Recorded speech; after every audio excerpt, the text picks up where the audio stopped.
Welcome to Pimpy's Investment Chat, where we keep investment talk simple. And here's your host, Pimpy. What is going on out there, peeps? A couple of things that were brought up in the Iraqi news has got me thinking. It looks to me like the U.S. is forcing people to use the U.S. dollar. They're not going to allow any other countries to take their spot as the reserve dollar. Any countries contemplating on using an alternative dollar, there looks like the UN is going to be getting involved, and they're going to attempt to see regime change. Now, we're seeing that already happen in Russia. And why is that? Because Russia and China decided they were going to use their own dollars to purchase oil. Saudi Arabia agreed with it. We heard Biden say that Saudi Arabia needs regime change. Yeah, remember I did that video. Then we see that Putin decided to do the go back dollar. China's talking about doing it. So is India. So there seems to be a little bit of a battle back and forth. I'm curious to see how this is going to work out. We see that China is actually making a lot of moves on commodity companies. They're buying into companies everywhere. Oil, gold, silver, they have contracts, exclusive contracts, so that they can buy up a major portion of the inventory. So they're making their moves, but as you can see, we have the SWIFT 2.0 system, which is out there. And if there's any doubt that that is going to be the central bank digital currency platform, then you're sadly mistaken, because it is. And we're also finding out today that the president of Iraq will be attending the Davos conference coming up here shortly. We know that Iraq is the gateway to the Middle East by going through the port. And we also see that the Prime Minister, al-Sudani, is bowing down to the demands, it looks like, of the United States. Iraq is quickly making sure that their banks get in line with this new system. I'll show you what I'm talking about here in just a moment.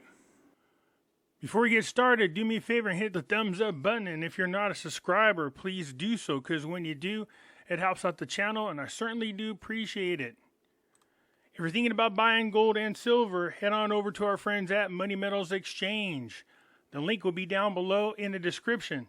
If you are a first-time buyer and you spend more than $100, use promo code PIMPYSILVER. Yes, it has changed. PIMPYSILVER. So if you're watching this video and it's an older video, make sure you check on current videos, because the code is going to be changing from time to time from now on. Also, I can be found on other platforms. Everybody knows I have my own website, Pimpy's News Network. Over here, I post videos that I can't get away with over on YouTube. Also, I have a group on Facebook called Pimpy's Investment Chat. Over here, we do talk about gold, silver, cryptocurrencies, as well as foreign currency investments. Come on over here and join us. It's free to do so. You can also come follow me on Twitter, MeWe, YouTube, and Odyssey. The links for all these platforms will be down below in the description. So for whatever reason, if I get removed off of one platform, you could find me on the others. For those of you looking for my address, there it is right here. Go ahead and pause the video and write it down, and feel free to reach out to me. And also, I'm finding out another 23 of you made it on over there to Money Metals. Congratulations. There's a nice rush of you heading over there and buying precious metals. It makes me feel good to hear. So this article right here should grab your attention. Whenever you are a country, you want your citizens to use your currency. No other currencies, just yours. It strengthens your currency. A lot of countries out there, for one reason or another, have allowed their countries to be dollarized. And it looks like Iraq is coming over here to the United States to talk about that. An expected visit of the Iraqi delegation to Washington. And the dinar and dollar file is at the forefront of the talks. That's because the people in Iraq feel like the United States is putting pressure on them by messing with the value of their Iraqi dinar. I said it a million times, and I'll say it a million more times. If Iraq was smart, they would start forcing people to do the same thing like Russia. If you're going to buy our oil, you're going to have to use our currency, period. And then take your money and turn around and buy gold with it. Best thing you could do.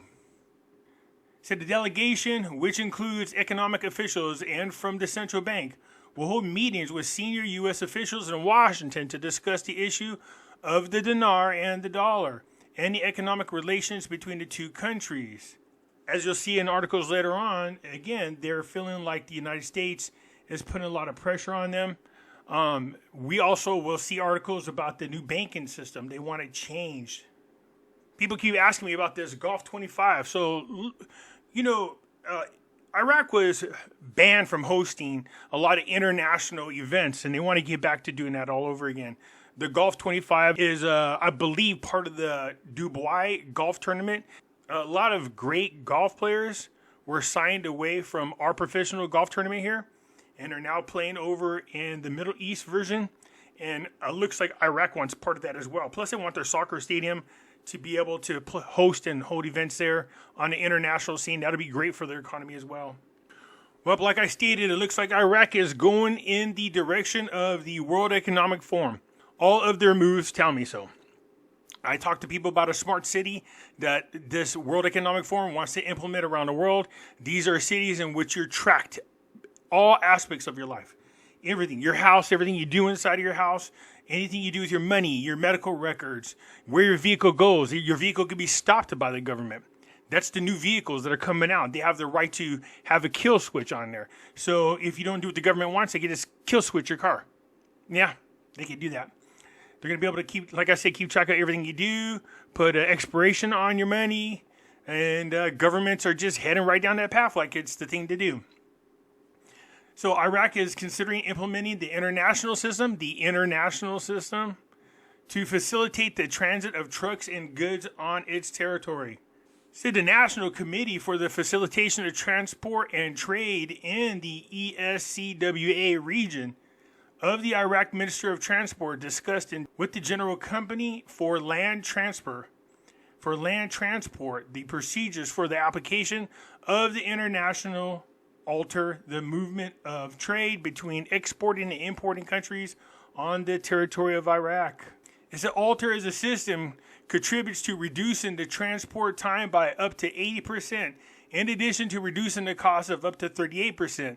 The system is currently applied in many countries and allows the shipment of goods from the country of origin through transit countries to the country of destination in transport compartments sealed by customers, where they are followed up through a multilateral system recognized amongst the countries applying the TIR mutually. So, whatever you mail, whatever you receive, they want to know about it. They are going to keep track of everything you do.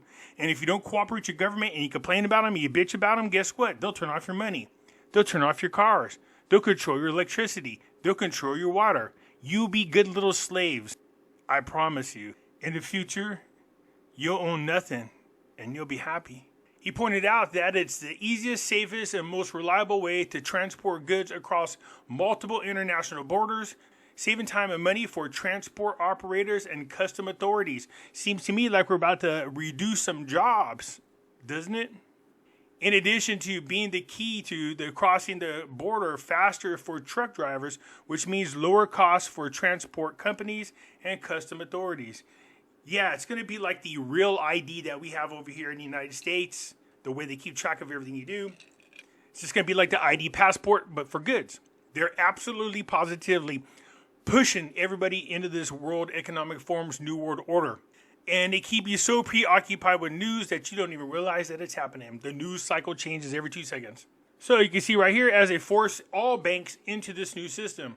Central bank, only banks capable of performing their functions remain in the banking sector. So as long as you're doing your functions, you're good. The functions means you have to upgrade your system. If you don't upgrade it, then they just hold sanctions on you and pretty much just kill your company is what they do. The Central Bank of Iraq explained on Sunday its procedure to monitor the performance of private banks and improve their work. If you notice, all of their approaches are going to be about safety and efficiency and cost. That's what we're going to tell the people. Hey, we're doing this because it's safer. We're doing this because it's quicker. We're doing this because it's cheaper, and we can pass the savings on to you. Do they ever? No. That's how they implement new systems that are not in your favor. They actually violate your rights, but they'll just keep doing it in the name of efficiency and safety is what they'll do. So the Central Bank of Iraq began 3 years ago with the procedure to complete the reform procedures in the banking sector. The advisor of the bank said, the private banking sector is one of the promising sectors in Iraq, as the central bank attaches great importance to it. like the government banking sector. So the World Economic Forum has governance they created. Each government is like a department, and it's responsible for overseeing different aspects of our lives. Banking is one of them. Investing is another, which is kind of funny. Why are they going to help you with investing when they have no intentions of letting you keep your money? What they're talking about is the people that have these so-called waivers or exceptions. The central bank does not distinguish between the private and the public sector, but the private banking sector is one of the engines of development in Iraq in addition to the government sector. Noting that the private banking sector has a role of spreading the funds of the Central Bank of Iraq initiative in lending to various sectors, residential, agriculture, industry. But he pointed out that some banks suffer from a set of problems, and the central bank in turn is currently taking several measures for the purpose of enabling them to stability and reassurance the public of their performance. There are other banks that are doing well and playing excellent roles. So they're just going to push everybody into this sector. You don't have a choice. One night you're going to wake up and your money is gone in your bank, and they're just going to say you have to use a central bank digital currency. And they're going to tell you that you have to open up a digital wallet. That's the only way you can get access to your money. And through that digital wallet, they're able to keep track of every single thing you do. Period. That's why you need gold and silver outside of the system. This way you can use it locally. You don't want to do anything crazy and bring attention to yourself. You know, the government doesn't need to know all my damn business. What is the secret of the decline of the Iraqi dinar despite the increase in dollar reserves? See, notice how they're referring to the dollar reserves, which is one of the things I said. Having large amounts of reserves in gold strengthen your currency. So you see right here what it says. What is the secret to the decline despite having a large reserve? Meaning, hey, with such a large reserve, both in gold and foreign currency assets, why is the dinar losing value to the US dollar? Said the exchange rate of the Iraqi dinar has been witnessing fluctuations against the dollar for about 2 months.